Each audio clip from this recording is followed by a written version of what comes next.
আপনারা পাহাড়েই আছেন, আপনারা আমার চেয়ে বেশি জানেন এবং আপনারা বেশি বুঝেন।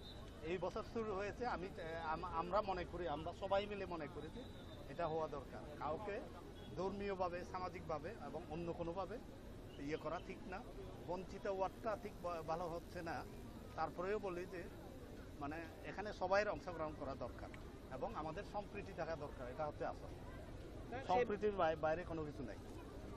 এই প্রোগ্রামটার মাধ্যমে স্যার দেশবাসীকে কি মেসেজ দিতে চাচ্ছেন? আমরা এই মেসেজটা দিতে চাচ্ছি যে আমরা সম্প্রীতির বন্ধনে থাকতে চাই এবং এই সম্প্রীতিটাই আমাদের একমাত্র বেসিক জিনিস, যেখানে আমরা পার্বত্য এলাকায় সবাই একসাথে থাকতে পারব। ঠিক আছে, শ্রদ্ধাবান ডাক গায়িকার প্রতি দৃষ্টি আকর্ষণ করা যান। চিকিৎসা নৌকারে নাই। ধন্যবাদ।